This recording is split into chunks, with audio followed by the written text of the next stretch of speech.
Hello, my name is Søren and I'm a Danish illustrator, and in this video I'm going to show you how to create this animation of a honey splash. And let's get to it. This piece took me about 4 hours of work, and to keep this video short, I'm not gonna show you the process in real time, because I think 4 hours tutorial that's not gonna work. So what I did was that I recorded everything using the built-in screen recording tool on my iPad. I have recorded the whole process of drawing and animation, and to keep this video short, I have sped up the speed, and sometimes it goes very fast, but I think it's okay, because you can always pause the video and go back to see what you might missed, or if you have any questions or whatever. Feel free to comment on the video. I'll keep an eye on for any comments, and I'll gladly answer any questions. Here I've started sculpting the head of the honey dipper. I have enabled symmetry lines in the drawing guide settings. I use the guidelines to center my pieces. I have snapping enabled, so my items are kept in the middle.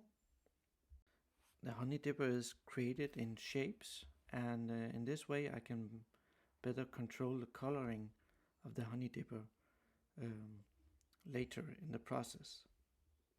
All the 3 layers of the honey dipper is placed into one group.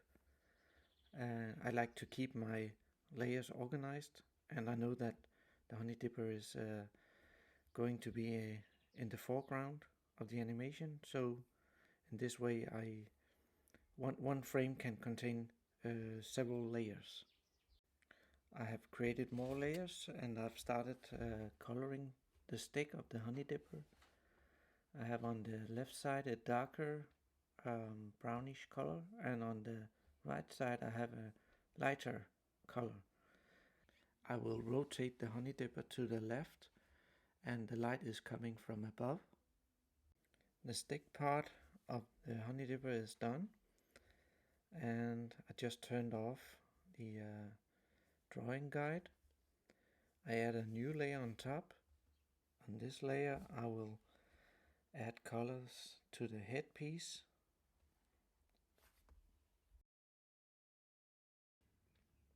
And this is a wooden honey dipper, so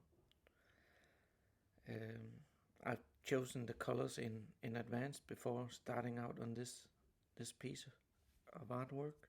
Now I have added the main color of the wooden parts, and on the left side, according to the stick, I add the shading of the headpiece, and I add the highlights on the right side of the headpiece. Now I just need to make some highlight on the core of the headpiece, and I add a new layer on top of the core, and I enable clipping mask, and I use the selection tool to make a rectangle, and I fill it with a lighter color. Well, the honey dipper is complete. I just need to move it a bit. So now I'm going to paint the honey on the surface. When drawing circles or ellipses, I use quick shapes as much as I can, because you get the perfect circle or the perfect ellipse. and the lines are very crisp and sharp, and you just need to hold your pen to the iPad, and then Procreate creates a perfect circle or ellipse. I tried different things out, and I merge all the circles together on one layer, and I add some shadows on the edge of the drops to add some mass or depth to the honey. I use clipping masks to add the different colors to the honey spills. The main shape is the yellow color, and on top I've added the orange, dark orange layer, and I add a new layer also as a clipping mask, and I end up having one layer for each color, so I can always go back and change some of the colors if it doesn't work like the way I want them to. It's important to zoom out and to watch the whole canvas, because if you stay zoomed in, you spend so much time on details, and that's that's maybe not necessary.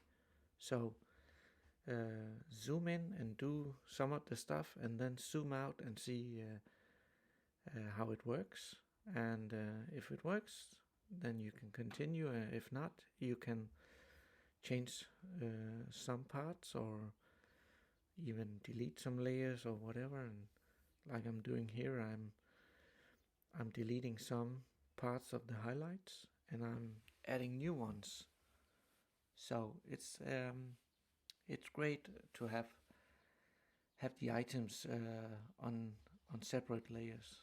And here you can see I also changed the shape and the position of one of the highlights. I zoom out and I check that everything is as I want it to be. I zoom back in on one of the small honey spills. I go back, zoom out, and I check is everything okay. I go back to the big spill and I add more volume to the shape, because I wasn't happy with the way it looked. It kind of looked like it was so too much flat. It needs more height. So that's what I'm adding here.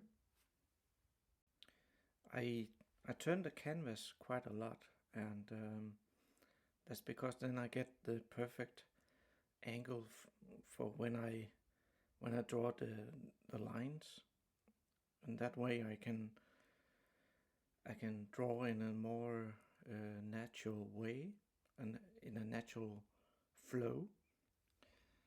You might have noticed that I use the quick menu quite a lot too, and in just a split of a second you can see the menu, like just as you see here, it pops. And I strongly recommend you to get to know the quick menu, because it really speeds up your workflow. In the settings you can set how the quick menu should pop, and you can customize each button of the quick menu, and I use it all the time. Yeah. So I'm going back to the honey dipper, and I made a copy of the group layer. In that way I keep a copy of the honey dipper, because when I'm moving around the honey dipper and change the size, and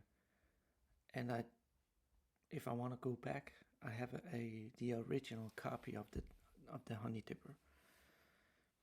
And that's very important, because now the stick is just outside the canvas, and Procreate cuts everything outside the canvas. So I have lowered the opacity of the honey layer so I can match my drawing to the headpiece. And in this way I can make the honey look more realistic, as it follows the shape of the headpiece. Here I'm just making the lines look a little more smooth. And also here I'm adding some shading to the honey, just as the drops on the surface.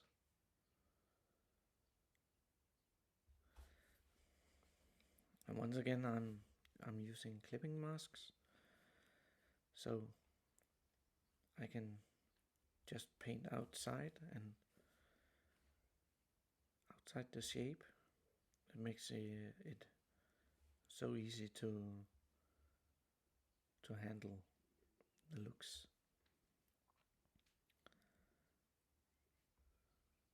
Especially when you're drawing parts that are on the edges of your graphics. Here I'm adding the highlights, and now I have enabled animation assist. You enable an animation assist in the settings menu, and when you do that, all the layers turn into frames and you get a timeline. And you can see that the timeline here at the bottom. And what happens is that I have the honey dipper on one layer, and if you right click on that layer, you can set this layer as a foreground layer or frame. So the honey dipper is always shown in the foreground during the whole animation. And likewise with the splashes on the surface, they are put in the background. So the only frames that I need, or is the frames containing the honey drop. That's what I have started right now. I start just by adding one layer more and name it layer 1, and then enable onion skins. And onion skins is very handy because enables you to see some frames back, and that way you can more easily draw the next frame for your animation. And you can decide how many frames you want to look back, and you can also change the opacity of the onion skins. When I zoom out and the animation goes very fast, it's because after adding a frame or two, I always check out the animation. How does it work? But of course, this is because this video is sped up by 6 times, then it looks way too fast.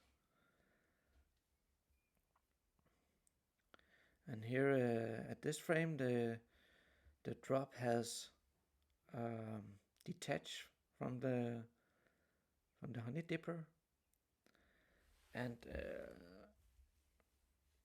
what you should be aware of is that to make this animation look realistic, you have to keep the same mass of the honey drop all the way down.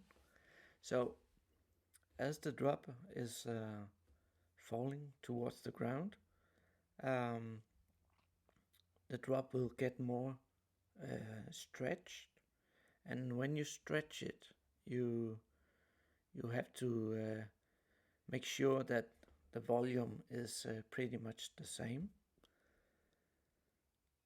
So you can see that the width of the drop is getting smaller, but the length or the height of the drop is getting longer.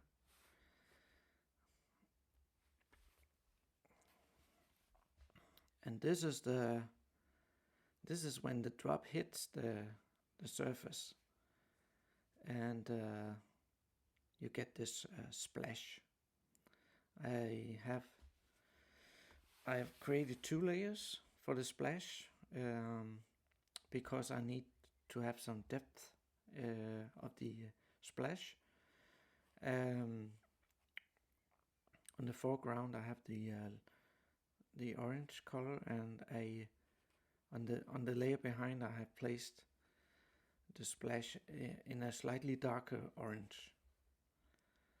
Again, I enable the onion skins, and what happens here is that the honey splash gets smaller,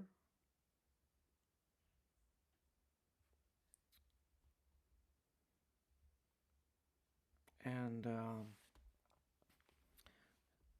some of the volume is turned into drops of honey.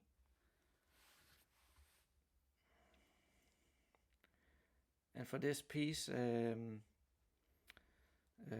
could also, I think at some point I'm confident that I can, I know where these drops are going. So otherwise, you can add some guidelines to make sure that the drops are going in the direction that you want, and that looks good.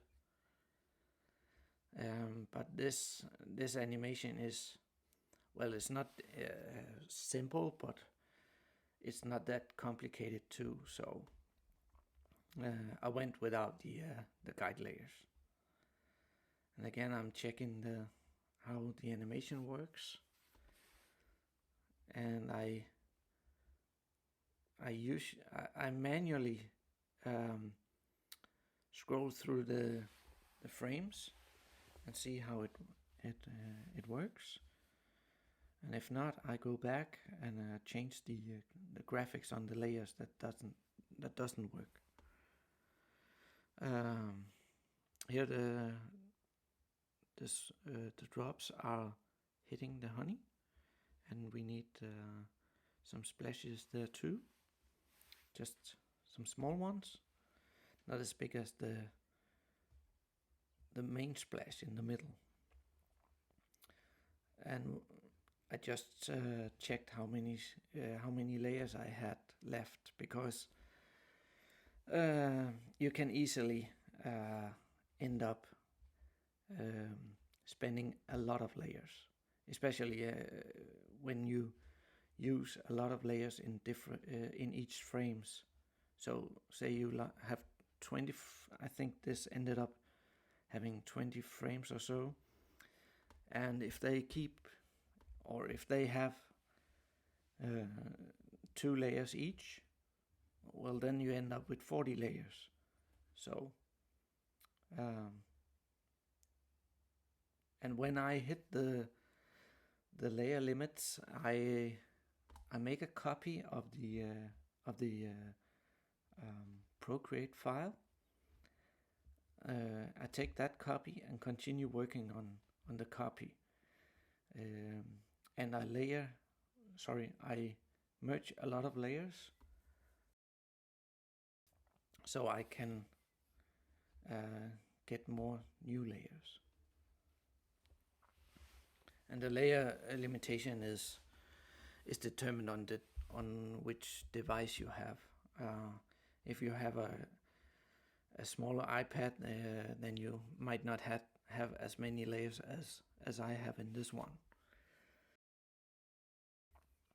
And my device here is an iPad Pro. Okay, now I'm creating a center drop. That wasn't original in my plans, but as I played the animation, I thought that I missed out something. I'm adding new frames to the center drop. The drop has come to its maximum height, and now it's returning back to the honey spill. So bam. And here I'm checking how the animation works, and I make some minor adjustments, and I add some small spills too, small circles in the honey. And I use Quick Shape. Quick Shape is a fantastic tool. You just draw an ellipse and hold the pen on the iPad for just a half a second or so, and then Procreate turns your lines into Quick Shape, and you get a perfect ellipse.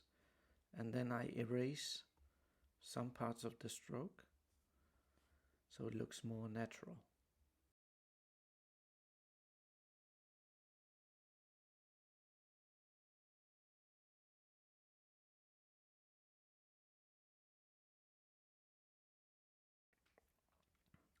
And you don't have to be that accurate with the small drops, because it happens so fast that if you keep working on them, you just end up spending a lot of time that on something that your viewers they won't see anyway. I keep adding small rings to the honey, to the surface of the honey, using the quick shapes, creating those perfect ellipse, and I use the eraser to remove the parts that I don't need, and you end up having a more realistic look. Here I'm scrapping through the different frames, checking how it looks, and I'm adding small details to the minor splashes, checking if they need more. I think that the dots were a bit too small when I zoomed out, so I'm adding more volume to the small drops, so it's easier to see.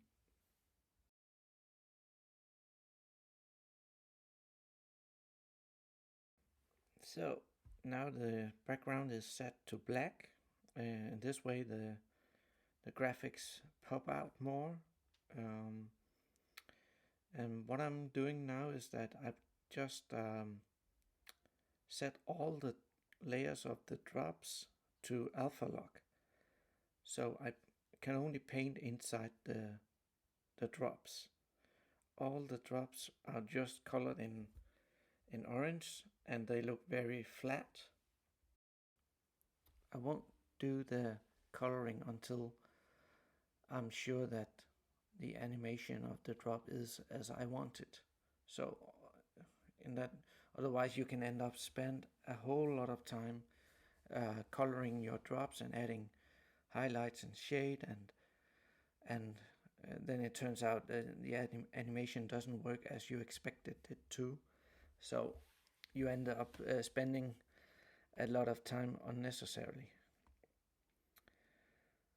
Yeah, and here I have the light is coming from above, and a bit from the left, so I have the shade side on the right.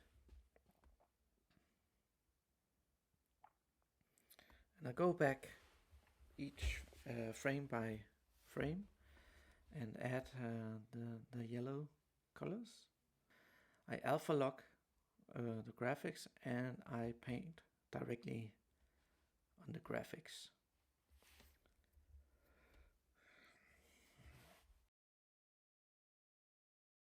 I use this method if I'm sure how I'm gonna approach this, and in this case I know how I want to create this. I don't have any doubt about how to achieve the look I want.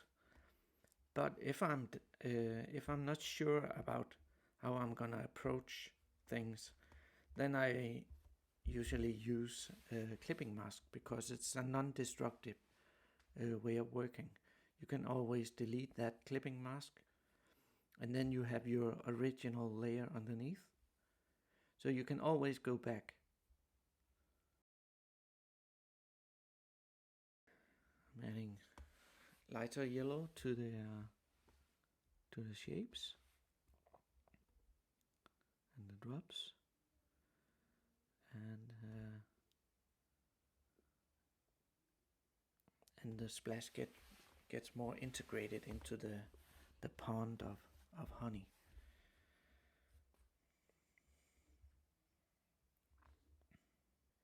When I draw on the clipping mask layer, I just draw outside the shape, and what is most important is that you close that shape before dragging the color onto the layer, because if the shape is not closed, then the whole layer will get that color.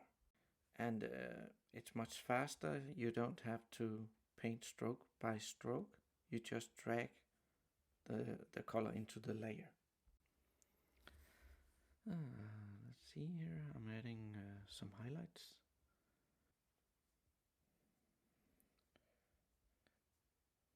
As the splash here gets the yellow color, it gets more integrated into the pond.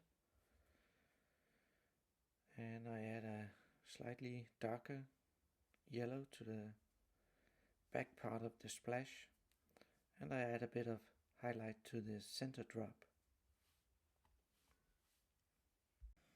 I'm going back to the main drop. And back to the drops on the outside. The reason that I jump from one drop to another, or the center drops or the side drops, is that they are on the same layer. So I finished them all in one workflow. I just need a small, I need just tiny highlights here. This is a very detailed part of the animation, and it's a balance between what is necessary and what is not.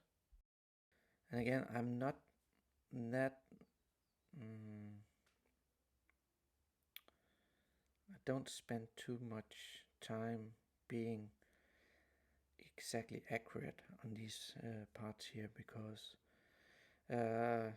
this animation will be in, like, I think in 18 frames per second or so, and the viewers will not be able to see if it's not tight graphics, or you don't have to be that precise. You just end up losing a lot of time, and people won't be able to see it anyway.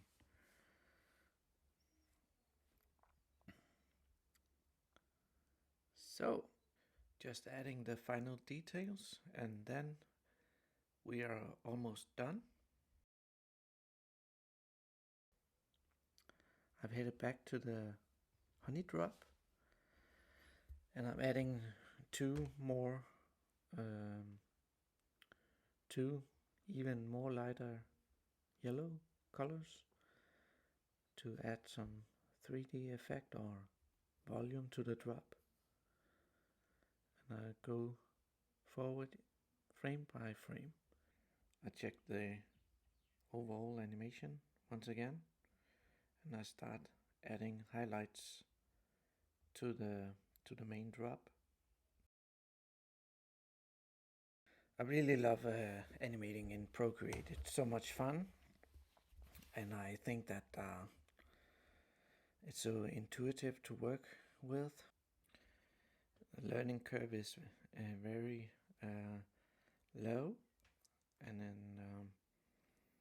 if you're new to Procreate, all I can recommend is that you just jump right into it, and there's tons of tutorials out there.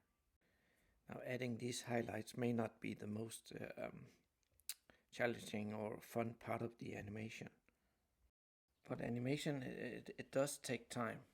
That's you have to be patient, because it depending on the kind of animation you're doing, it might take up quite a long time to do. This animation was created in 4 hours. I was very inspired by a Russian guy called Kushinsky. I'm not sure how it's pronounced, but you should check his things out on Instagram. He's doing some great animations. If you spend a lot of time doing the final details, it really pays off, and the time spent on doing the details, they will come back 100 times to you, because it all adds up to the overall animation. It makes the graphics look great. So just hang in there and get the job done. It's so much rewarding in the end. And here we go. We are done. Thanks a lot for watching. I hope you enjoyed this Procreate tutorial, and please hit that like button and subscribe to my channel. I hope to see you again. Have fun in Procreate doing some great animations.